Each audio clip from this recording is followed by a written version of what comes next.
Los Angeles traffic is so bad? And how to fix it? We asked readers last month to send in their burning business-related questions about Los Angeles and California. Readers voted on which question we should answer first. The winner was submitted by Nick Keith, a Santa Ana resident. What would it take to get our traffic under control like it was back in April 2020? Keith, who works in information security, has been frustrated by the return to traffic congestion in Southern California. It just seems it's been increasing, Keith said. It's kind of a bummer. Commuting is a big part of our lives. Let's take a quick look at what traffic patterns were before the pandemic, how they changed and where we are now. Keith's observation about traffic is correct.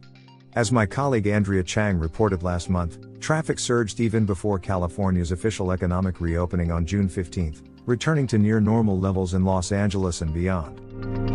On June 30, daily traffic in Los Angeles and Orange counties was above pre-pandemic levels by 4%, according to the traffic data company INRIX. Traffic during peak morning hours was 86% of pre-pandemic levels for Wednesdays, while traffic during peak afternoon hours was the same as pre-pandemic levels.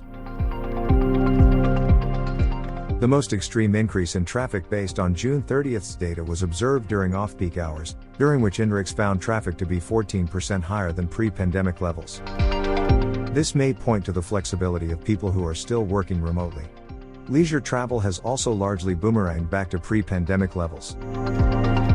We had more people taking road trips for the 4th of July this year than we did for the 4th of July pre-pandemic, said Doug Shoup, Corporate Communications and Programs Manager at AAA, based on numbers from July 1 to July 6. Keith's hunch as to how traffic congestion could be curbed? Working from home really should be more available to people, he said.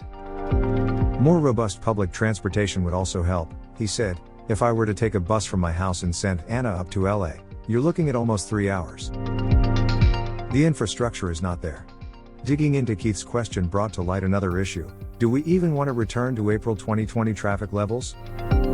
Traffic levels tanked in the early months of the pandemic, said Bob Pishu, an analyst at INRIX, cut roughly in half by the beginning of April 2020. We haven't seen a drop in traffic like this since traffic data has been collected on how people drive, which is 50 years, 60 years, Pishu said. The decline was an indication of the pandemic's devastation on the economy and society as a whole, experts say, and that's why we might not wish to recreate the situation. It might be hard to really get us down to where we were in April of last year, said Michael Manville, an associate professor of urban planning at the UCLA Luskin School of Public Affairs. Traffic is a product of people having places to go. And we don't want to go back to a place where no one has any place to go. I wish traffic could get back to the way it was, but understand that we cannot live in the past, Keith said via email. Luckily, it's possible to make a big difference in congestion without changing the habits of all that many people. It's the last few vehicles on the road that are responsible for most of the delays, Manville explained. Here are some ways we could chip away at the region's headache-inducing traffic congestion. Work from home is a factor. Employers that allow employees to work remotely several days a week could ease the traffic burden in job centers to some extent, my colleague Haley Smith reported.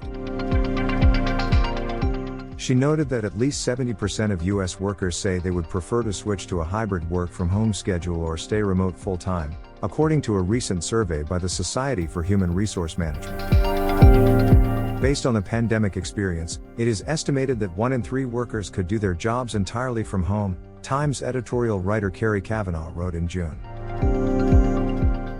A larger portion of the workforce could do some of their job remotely if we, the users of services, are willing to incorporate more virtual medicine, education and other activities into our lives.